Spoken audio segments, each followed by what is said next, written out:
Meus queridos irmãos, boa noite. Nós estamos nessa noite, estamos entrando agora no terceiro vídeo. Nós estamos falando uma série sobre o tabernáculo. Isso aqui. E nós, na noite passada, nós falamos sobre as dimensões do tabernáculo, falamos sobre as doações doadas para a construção do tabernáculo, falamos das duas pessoas que Deus escolheu para chefiar, para ser responsável por esta obra que foi feita no período do Êxodo. E hoje nós vamos dar uma sequência no terceiro vídeo, falando sobre as mobílias do tabernáculo e o seu significado, tá? Esse é o nosso assunto hoje, as mobílias do tabernáculo.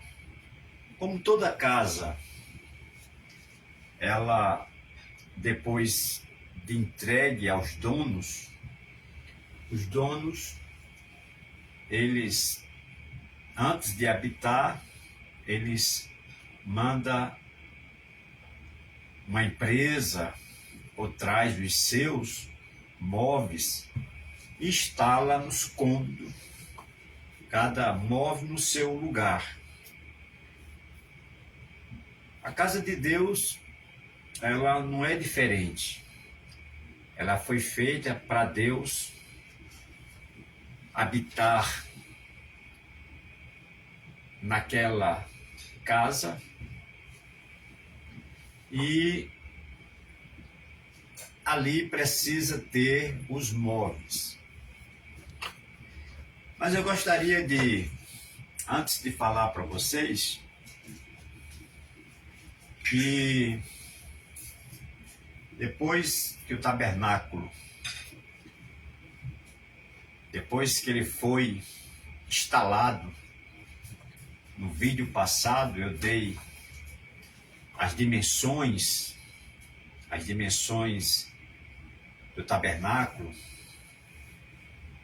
mas eu não falei para vocês a localização aonde o tabernáculo era instalado. Isso eu não falei para vocês. Vou falar agora. E por que eu não falei para vocês? Porque o tabernáculo, ele é transportável, ele anda, tá? Ele é levado de um canto para outro. Então, é importante você saber que durante as trajetórias e as paradas obrigatórias por conta do cansaço do povo, o tabernáculo era montado de novo. E sempre era montado de dentro para fora e não de fora para dentro. Tá? A última peça era colocada, que é a cobertura do tabernáculo. Então ele era de dentro para fora. Mas a nossa aula de hoje é falando das peças. É como que a gente fosse entrando no tabernáculo e fosse encontrando as peças, tá? Já que nós não podemos começar de dentro para fora, porque isso aí é obra de Deus, não é obra do homem. Então o homem ele explica de fora para dentro, mas de dentro para fora o homem dá a sua noção, mas só Deus sabe como isso é feito. Então vamos lá. O tabernáculo ele é montado quando os hebreus chegavam num determinado lugar e que parava, o tabernáculo era instalado. Ele era montado ali. A orientação bíblica para que não errasse, eles precisavam seguir o curso do sol. Se o sol vem de lá e se põe do lado de cá, então o tabernáculo tem uma porta. Só tem uma porta. Então a porta do tabernáculo fica do lado de onde o sol nasce. E os fundos do tabernáculo é onde o sol se põe. Então ele é atravessado. Entende? Então perceba que essa orientação dada por Deus é fácil de entender essas razões. E aonde fica o lado que o sol nasce? No lado leste. E aonde fica o lado que o sol se põe? No oeste, do lado de cá. Então, entrada e saída. Só que o tabernáculo não tem porta de saída, só tem porta de entrada. Eu sei que Deus, ele quer entrar nos corações, e por ele não ter deixado porta de saída, isso se entende que ele não quer sair. Ele quer ficar com você o tempo todo. Se ele tiver de sair, não vai ser por vontade própria dele. Não vai ser ele que quer sair. E sim você que o convida para que ele saia.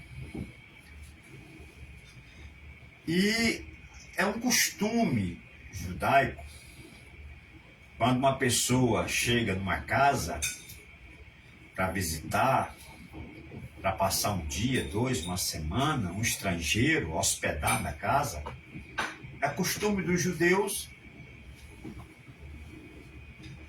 nunca mandar o seu hóspede embora.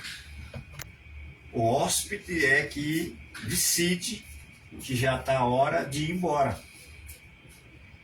E quando o hóspede, ou o peregrino, ou o visitante vai sair, sempre sai pela mesma porta que entrou. Nunca sai por outra porta. Aqui no Brasil, algumas pessoas educadas, quando a pessoa vai sair, normalmente falam o seguinte: deixa eu abrir a porta, porque eu quero que você volte outras vezes. Entende? Percebe? A satisfação, o carinho, o amor que essa pessoa tem para com você, para com o hóspede, sempre quer que aquela pessoa fique. Então o tabernáculo, ele só tem entrada, ele não tem saída. Se você pega o livro de João, capítulo 3, versículo 9 e 10, João que eu digo é Apocalipse. Apocalipse, que é João também. Ele fala o seguinte: eis que eu estou à porta e bato. Então percebe-se que quem abre é você, o coração, para que ele entre. E não ele que entra sem você pedir. Então, se você percebe que ele está do lado de fora e você abriu, isso entende que você quer que ele fique com você. Ele fica com você. E ele não tem pressa para sair, ele não sai da casa que é a sua casa, que você hospedou. Lá em João também, João Evangelho, seu primeiro livro, capítulo 9, 10 e 11, capítulo 10, versículo 9, 10 e 11, Jesus, ele aparece como porta. Eu sou a porta. Se alguém entrar, entrará e sairá, e achará pastagem. Porque eu sou o bom pastor, e o bom pastor dá vida pelas suas ovelhas. Então, você entende o porquê o tabernáculo só tem uma entrada e não tem saída? Então, voltamos para a instalação do tabernáculo. Esse lado leste, que é a frente do tabernáculo, existe 10 colunas. 3 colunas de um lado e 3 cortinas de 2 por 2,50, branca. Aí se conta mais 4 cortinas azuis com desenhos escarlar de anjos. São 4 cortinas e 4 colunas. Eu estou falando da frente do tabernáculo. Então, essas 4 aí é por onde as pessoas que trabalham no tabernáculo, os levitas, passam. Depois tem mais 3 colunas e 3 cortinas de 2 por 2,50. Então, isso aí é a frente, que vai dar exatamente um total de 22 metros e 50 centímetros. 10 colunas, 10 cortinas, isso é a entrada do lado do leste, que é o lado que o sol nasce. Mas essa medida que eu estou lhe dando, eu vou explicar, porque quando eu falo tabernáculo, é preciso você entender que eu estou falando no geral, não estou falando do ambiente lá dentro, da casinha lá dentro, da casa de encontro, da tenda de encontro. O tabernáculo, para mim, eu considero ele todo. Tudo isso aí é tabernáculo. Embora as pessoas, na hora de dividir, foi chamado de pátio, ou átrio. Entende? Eu estou falando de átrio, ou pátio, e a tenda de encontro. Para mim, tudo é tabernáculo. Eu vou dividindo ela na medida que vou falando. Então, ela tem de frente, só de frente, tem 22,50 de largura. 10 colunas, 10 sapatas de bronze e cochetes no linho fino branco. Do outro lado, cochete no linho fino branco, armando as cortinas, e mais 4 colunas e exatamente 4 cortinas azul com anjos bordado na frente, que é a entrada do pátio, que é o tabernáculo. É a frente. Agora vamos lá para os fundos, que é o lado oeste.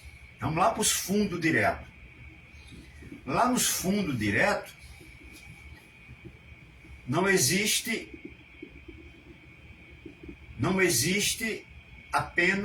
só existe apenas 10 colunas. 10 colunas e 10 cortinas de linho fino, de 2 de largura por 2,50 de altura com os colchetes. Tá certo? Então, eu entrei no lado leste e cheguei no lado oeste, onde o sol se põe. Muito bem. Mas deixa eu dizer uma coisa para vocês. Isso aí é os dois lados, entrada e saída. Saída não, porque lá é fechado, mas entrada e fundos.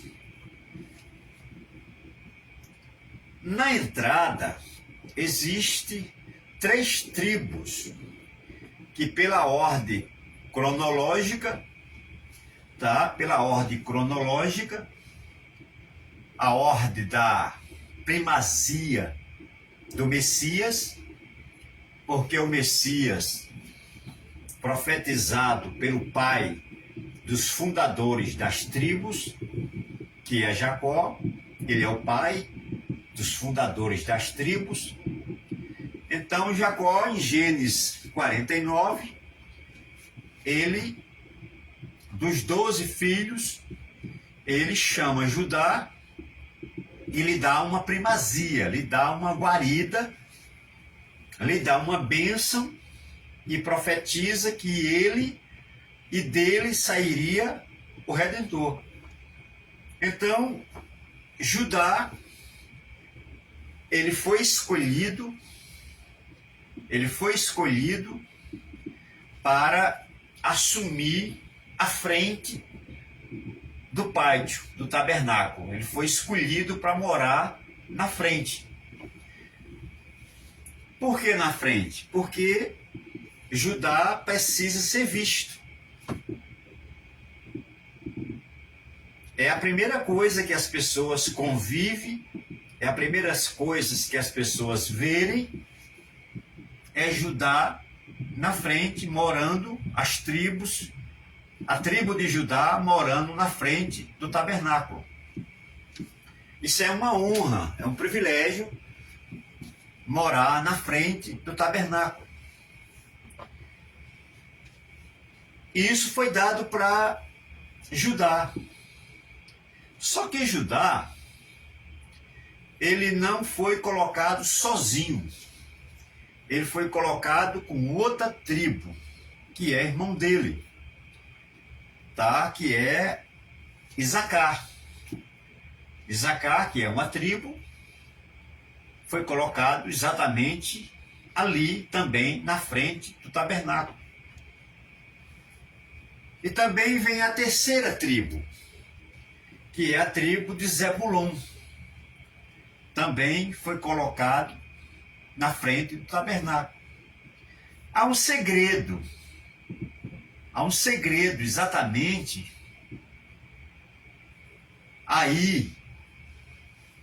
O motivo de ter colocado Isacar junto com Judá, o motivo de ter colocado Zebulon junto com Judá, na frente do tabernáculo, se Judá, dele, em Gênesis 49, do 8 em diante, saiu o Messias, então por que coloca alguém, uma tribo que não tem quase nada a ver com o Messias, que é Zebulon e Isacar? São apenas tribo. Ou melhor dizer, se eu fosse montar as tribos, eu não colocaria. Entende? Eu colocaria tribo de peso maior. É igual um culto. Eu realizo uma festa na igreja e tem pregador de peso, de Bíblia, e tem irmãos que trazem uma palavra. Então, o que é que eu faço?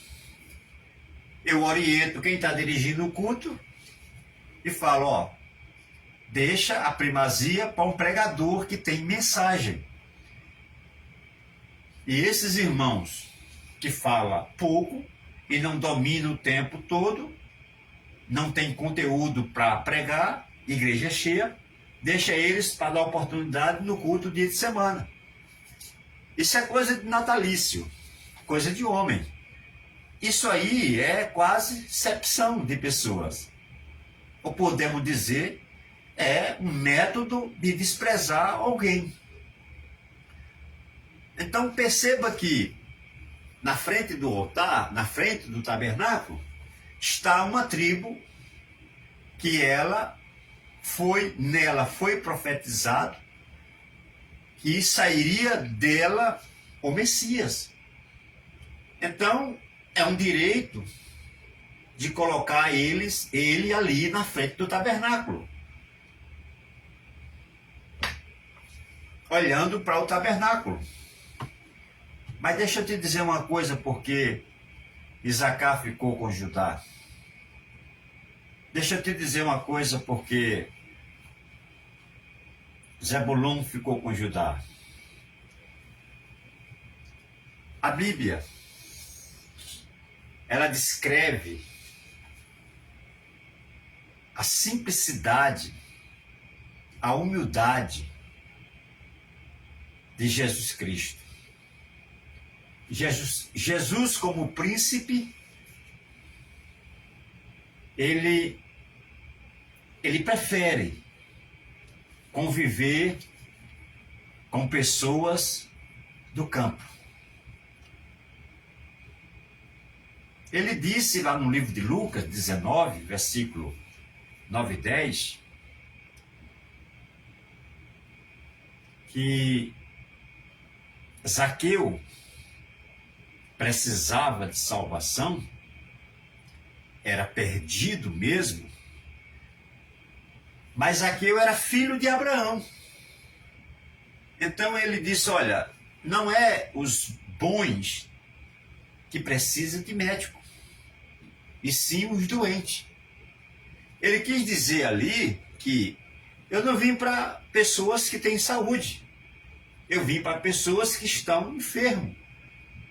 Eu não vim para as pessoas que estão no caminho. Eu vim para as pessoas que estão fora do caminho. Eu não vim para as pessoas que estão achados. Eu vim procurar os que estão perdidos. Se você pega Ezequiel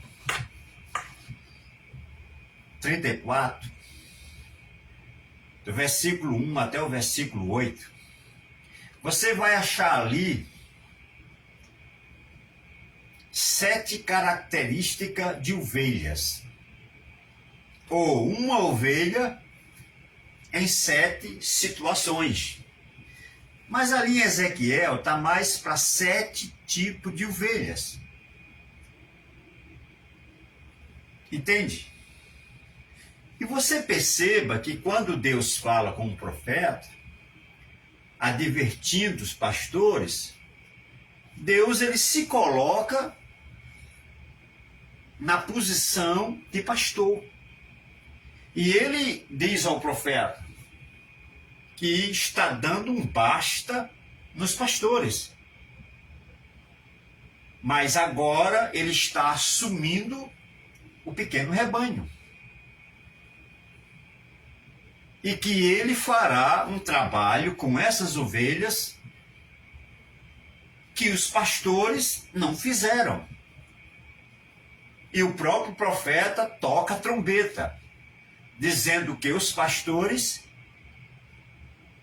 em vez de prestar o serviço para o que eles ganham fazer, eles se aproveitam apenas do leite das ovelhas. E também da lã das ovelhas.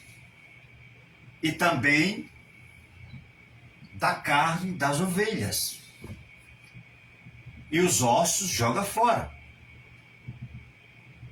E quando as ovelhas estão no pasto, que aparece lobos, eles são os primeiros a colocar gasolina na moto e fogem. Eles correm. Corre como o diabo corre da cruz. Aí o Senhor disse ao profeta: diz para eles que eles não apacentarão mais as minhas ovelhas, porque eu mesmo vou apacentá-lo. Aí o Senhor, através do profeta, acusa o trabalho dos profetas com acusações pesadas. Mas não é acusações, é uma visão que Deus teve com a situação que estava caminhando o seu povo. E que todos que eram colocados ali para ser pastor, com o tempo virava mercenário. Ou seja, metade ovelha, metade lobo. Entende? Apacentava por interesse. E das ovelhas tiravam proveitos. Então, entenda por que o profeta coloca a primeira condição da ovelha é perdida. E dizendo que o Senhor vai buscar as perdidas, que os pastores não vão, mas ele vai. Por isso que Judá está na frente do tabernáculo, junto com Isacar, porque Isacar é uma tribo sem nome. Zebulon é uma tribo sem nome. Quase não aparece nos feitos. Entende? Mas Judá está ali com eles, dando honra para eles, segurando na mão de quem não tem expressão de nome. É filho, mas não tem aquela primazia de sentar na mesa na frente do pai. Judá tem, porque dele saiu o Siló, saiu o Redentor, o Messias. Então o Messias acolhe como a galinha acolhe os pintos debaixo das asas na hora da tempestade. Então essa primeira condição o Senhor diz, olha, os que se perderam, eles não foram, mas eu vou atrás e vou trazer. Então o profeta anuncia dizendo que as ovelhas que estão desviadas, o Senhor vai buscar todas elas, uma por uma, quando os pastores não vão. Depois o Senhor usa o profeta dizendo que as ovelhas que estão enfermas, o Senhor vai visitá-la, vai ungir e vai curar e vai trazer elas para o aprisco, com saúde. Coisa que os pastores não fazem e não vão. Isso o Senhor dizendo ao profeta. E o profeta passando para o povo. E essa lição é uma lição de espelho. Na medida que eu enxergo, que eu olho para o espelho, eu não vejo o espelho é que me vê. E a imagem que passa ou é de um pastor ou é de um mercenário. Vai depender do que eu faço para Deus, entende? Então, o profeta continua falando de um tipo de ovelha fraquinha. Fraquinha. Ovelha fraquinha é aquela que com tudo se escandaliza. Entende? Mas o Senhor fortalece a fraquinha. Dá ânimo, dá força. Engorda ela, dá um leite, dá substância. Coisa que os pastores não querem perder tempo. A visão praticamente de hoje ou daquela época, e ovelha que não produz, não merece nem comer. Mas tem ovelha que é fraquinha, que ela quer produzir, mas não tem força. Mal ela fica em pé. Então os pastores faziam pouco caso das fraquinhas, mas Deus não, vai buscar. Então, ali em Ezequiel se fala também da ovelha que é desgarrada. também se fala da ovelha magra, também se fala da ovelha gorda e forte, da ovelha gorda e da ovelha forte. A ovelha forte é aquela ovelha que dá cabeçada, resiste. Os pastores têm até medo dela. Você quer ver uma coisa? Nos anos 60, 70, sabe de que os pastores tinham medo? De profeta na igreja. Eles tinham medo de profeta na igreja. Eu congreguei quase 30 anos numa igreja, e nesses quase 30 anos, um pastor muito jovem assumiu a igreja no lugar do pai. E na época do pai tinha um profeta lá, e uma profetisa também, que volta e meia Deus usava aquela mulher, usava aquele homem. E sabe o que o filho fez? Perseguição quando assumiu a igreja. Até tirar aquela irmã da igreja e tirar o irmão da igreja. Perseguiu, até que conseguiu tirar. Demorou quase 5 anos, mas conseguiu tirar. Foi reduzindo o espaço, foi tirando as oportunidades, foi inflamando com palavras, foi soltando piadas, graça, usando texto e contexto.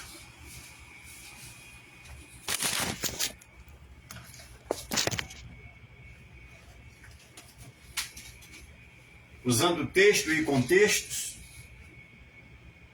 Então percebe-se que essa família saiu da igreja para poder o pastor trabalhar, porque tinha medo das profecias. Então, meu querido, o fato de Judá, Isacar e Zebulon estar acampado na frente do tabernáculo significa que Judá é primazia, é direito. Mas Zebulon e Isacar não, mas estão instalados na frente do tabernáculo. Foi ali que Deus mandou eles ficar. Agora vamos lá para os fundos. Vamos ver quem é que fica lá nos fundos. Lá nos fundos do tabernáculo, ficava mais 3 tribos. Olha para onde foi José. José que teve primazia, Gênesis capítulo 37, onde ele aparece ali. Ele é filho de Raquel. Seu irmão também é filho de Raquel. Então, Judá é filho de Bila, filho de Leia. Mas José é filho de Raquel. Só que José, por ser filho de Raquel, ele teve uma primazia. Teve, mas na hora de se instalar instalou José nos fundos, onde o sol se põe. E José está instalado lá, representado pelos seus 2 filhos, que é Efraim, Manassés e Benjamim. Então ali está o tio Benjamim, e ali está o filho mais velho e o filho mais novo de José, lá nos fundos. Então, quando o povo chegava no tabernáculo, em vez de José estar lá com Judá no começo para recepcionar as pessoas, José que contribuiu tanto para a existência desses homens não morrer de fome, Deus colocou José lá para trás. Mas deixa eu dizer uma coisa para você. Os humilhados serão exaltados um dia. Você percebe que na instalação das tribos, José está lá nos fundos, representado pelos seus 2 filhos e o seu irmão? Ao meu ver, está numa estratégia ruim, mas não está. Eu vou explicar isso depois, aonde José, ele sai das cinzas e ele se levanta. embora ele esteja instalado lá nos fundos, mas Deus está passando uma mensagem na instalação dele lá atrás, nos fundos do tabernáculo, dizendo que o período de sofrimento de José, de fato, foi nos fundos do calabouço. Foi sempre deixado para trás. Foi sempre o último a ver. E nem via às vezes. Foi o último a ser compreendido pelo pai e também pelos irmãos. Só que esse último, ele seria, no futuro, o governador do Egito. E para a tristeza de José, essa esperança de ser alguém na vida acabou quando ele foi preso.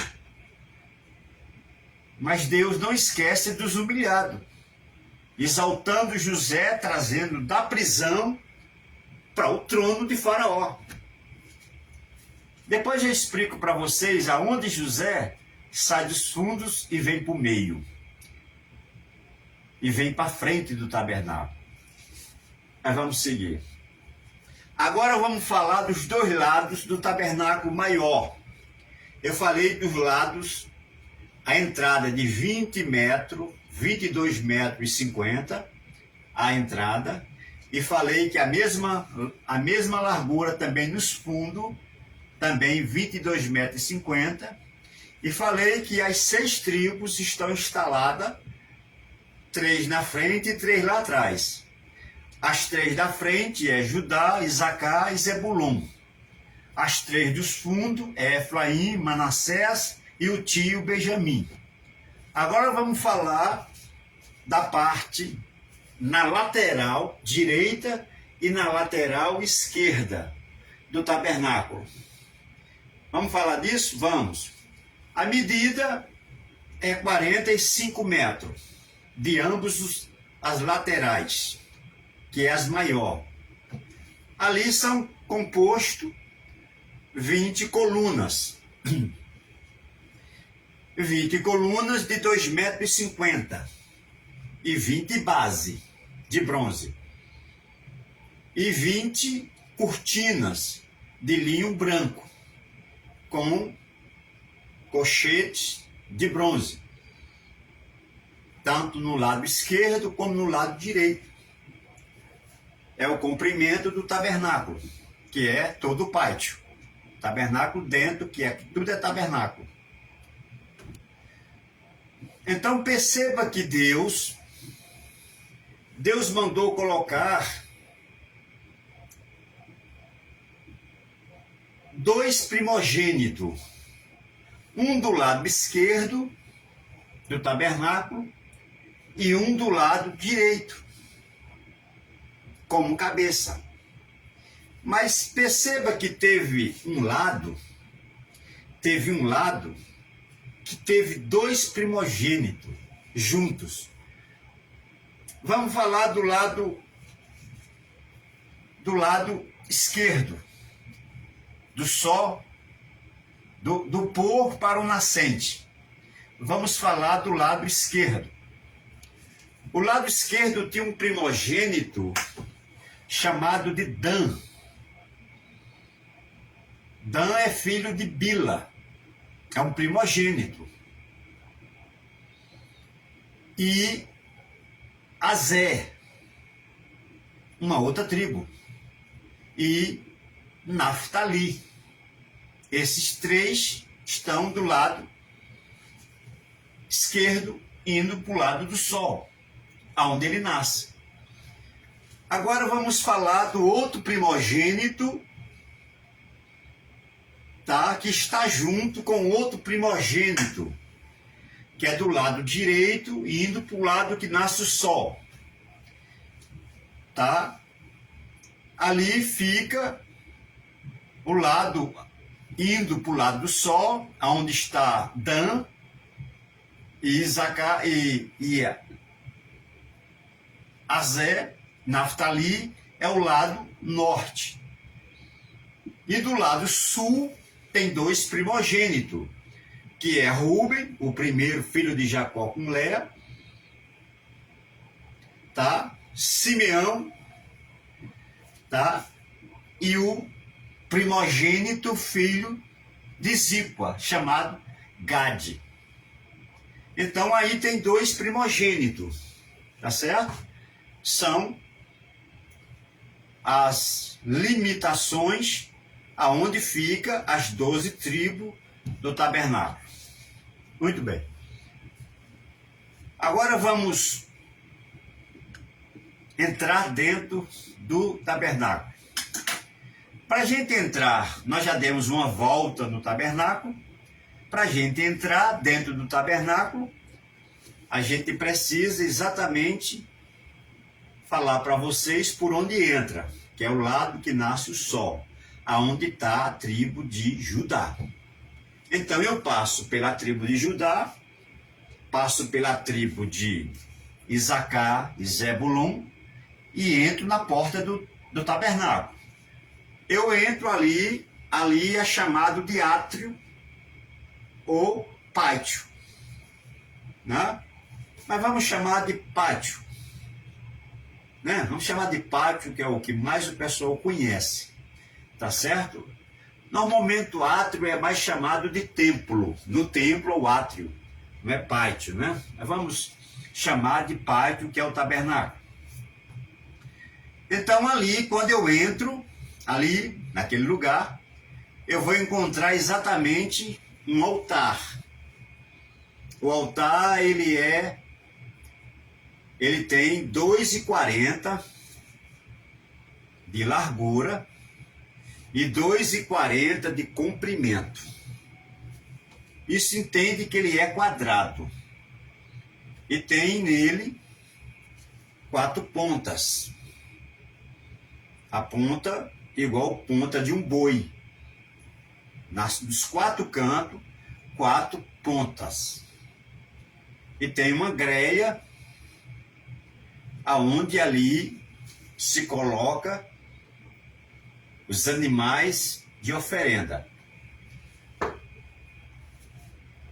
Qual os animais que se deve oferecer no tabernáculo? A altura desse altar é de 1,30, quadrado 2,40, com 4 degraus, para poder chegar no altar. Ele tem uma rampa, tem alguns que tem uma rampa, e outros, depois da rampa, tem degrau. Então vamos lá. Esse altar é uma peça única. Ele não é desmontável, ele é feito quadrado de uma vez só, e quando é transportado ele é levado inteiro. Ele é uma mistura de bronze com madeira acácia, tá? Ele é misturado, tá? Misturado. Ele não é uma peça de bronze maciça, por conta do peso. Ele é misturado. Por que misturado? O altar, sendo ele misturado com 2 material, bronze e madeira, isso significa as 2 naturezas do ser humano, tá? As 2 naturezas do ser humano. A natureza madeira, que é o material, e o bronze, a natureza espiritual, tá? Essa é as 2 naturezas, representado ali no altar, tá certo? E quais os animais que era oferecido naquele altar? Veja bem, naquele altar não podia ser sacrificado nenhum animal com unhas fechadas. Eu estou falando aqui do porco, que é unhas fendidas. O porco, por exemplo, é um animal que não se pode oferecer no altar. Mas o cordeiro, o cabrito e o bode são animais que podem se oferecer no altar, como também o boi também se pode se oferecer no altar. E o que é que esse altar aponta para quem? E para onde? Esse altar, ele fica do lado de fora. Agora, eu estou falando agora no pátio. Se você pega a tenda de encontro, que é o tabernáculo, propriamente falando, então o altar fica do lado de fora, no pátio. Se você pega Mateus 27 está falando da morte de Jesus. Mateus 27 está falando da trajetória, da saída dele de Jerusalém, pelas portas da cidade, para morrer, para ser morto lá no Monte Caveira, chamado Gólgota. Por isso que o altar fica do lado de fora. Então, aquele altar te passa mensagens. Mensagens de quê? De sacrifício. Nós temos alguns livros com capítulos inteiros falando da morte de Jesus. Isaías é o mais famoso deles. Isaías 53. Fala da trajetória do Cordeiro até ser imolado. E Isaías conclui: não abriu, nem reclamou, não fez nada para se defender e se entregou à própria morte. Está falando de Jesus. E fala que ele foi moído. E fala que ele foi oprimido. Mas não abriu sua boca. E fala que pelas suas pisaduras, todos quanto pisava no sangue era sarado de qualquer tipo de enfermidade. Então perceba que o altar está falando ali de Jesus. Entende? De Jesus. Mas deixa eu dizer uma coisa para vocês. Eu vou falar só essas duas peças que estão do lado de fora, por conta do vídeo, para não ficar muito grande. Aí depois, na próxima semana, a gente fala, depois que entramos dentro do lugar santo. Vamos falar apenas na última peça. Existe, depois do altar, um tabernáculo, uma bacia. Uma bacia que não obedece medidas.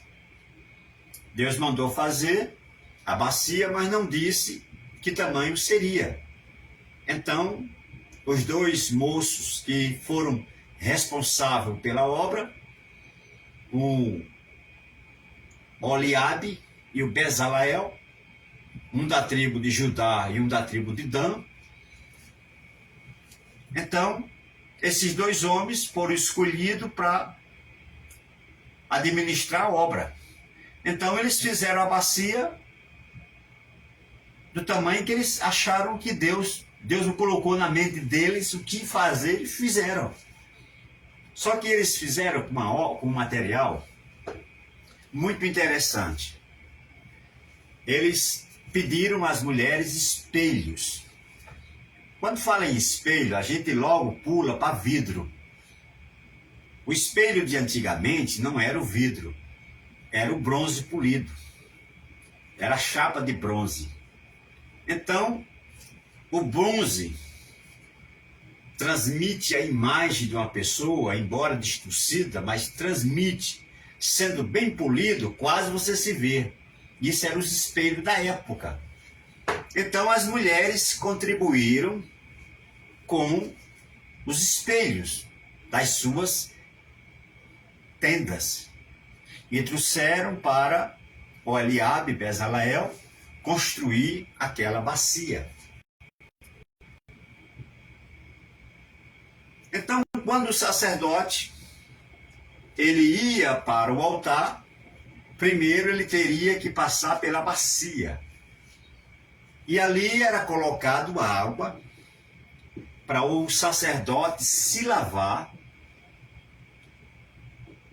Em alguns momentos, para tomar banho por inteiro. Se você pega o capítulo 13 de João, versículo 1 ao versículo 6, até o versículo 10, há um questionamento na ceia de lavar os pés dos discípulos. Jesus está falando ali da palavra. É um gesto, é um símbolo da palavra. Se você pega o capítulo 15 do livro de João, versículo 3, Jesus fala: vós estáis limpos pelas minhas palavras. Então, aquela água ali entra como se fosse uma representação da palavra. Mas eu já fiz um vídeo falando que a água, ela também simboliza o Espírito Santo. Porque não há uma condição do homem ficar limpo sem o Espírito Santo trabalhar na vida dele. Foi por isso que eu falei que aquela água também simboliza o Espírito Santo. Porque esse trabalho, como está lá em João 16, versículo 8 em diante, é trabalho dele. É o trabalho de convencer, é o trabalho da justiça e do juízo. É um trabalho do Espírito Santo. Então essa água tem tudo a ver com a palavra de Jesus Cristo através do Espírito Santo. Se percebe? A água sempre esteve presente nos milagres maiores das Escrituras. Sempre esteve presente. Para você ter ideia do que eu estou falando, você pega o capítulo, logo ali no Êxodo, onde está escrito lá: Moisés transforma água em sangue. Ali você vai ver, a primeira praga de Moisés foi exatamente nas águas. Se você pega logo o capítulo 2 de João, o ministério de Jesus começou também no casamento, quando ele pega a água e transforma em vinho. Percebe que a água está presente? Se você pega o capítulo 27 de Mateus, ou qualquer um dos final dos capítulos dos evangelhos, dos 4, e você lê aonde diz que Jesus suou e saiu sangue e água, percebe-se que ele também derramou água. A água está presente até na morte de Jesus. Percebe-se que também Pilatos, depois que julgou Jesus, ele fez chegar a ele uma bacia e lavou as mãos. Percebe que a água tem essas funções. Então a água na bacia, ela tem a função de purificar toda a impureza de quem vai usar o altar. Já leu que no Getsemane, quando Jesus orou, o seu suor se transformou em sangue? Já leu isso? Já percebeu isso? Você já percebeu que o está ordenado ao homem é comer do suor do seu rosto? Está falando do sangue?